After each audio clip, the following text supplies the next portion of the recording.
அதாவது கள்ளக்குறிச்சி மாவட்டம் சங்கராபுரம் அருகே உள்ள கிராமத்தைச் சேர்ந்த 50க்கும் மேற்பட்டோர் பேருந்து மூலம் மேல்மருவத்தூர் ஆதிபராசக்தி கோவிலுக்கு சென்றுவிட்டு மீண்டும் சொந்த ஊரான சங்கராபுரம் அருகே உள்ள கிராமத்திற்கு வந்து கொண்டிருந்தனர்.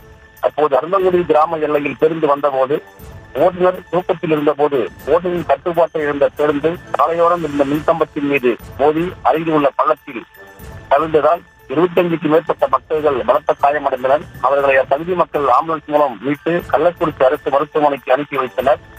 தகவலறிந்த விஷயந்தியின் சட்டமன்ற உறுப்பினர் வசந்தம் கார்த்திகேயன் சம்பவ இடத்தை நேரில் பார்வையிட்டு கூடுதல் ஆம்புலன்ஸ் வரவைத்து படுகாயம் அடைந்தவர்களை மீட்டு கள்ளக்குறிச்சி அரசு மருத்துவமனைக்கு அனுப்பி வைத்தனர். நல்வாய்ப்பாக பக்தர்கள் உயிர் சேதம் எதுவும் ஏற்படவில்லை என்பது குறிப்பிடத்தக்கது. சிறிய காயங்களுடன் இருந்த பக்தர்களை மாற்று பேருந்து வரவைத்து சொந்த ஊருக்கு அனுப்பி வைத்தார் சட்டமன்ற உறுப்பினர் வசந்தம் கார்த்திகேயன். இரவில் ஏற்பட்ட இந்த சம்பவம் அப்பகுதியில் பெரும் சோகத்தை ஏற்படுத்தியுள்ளது.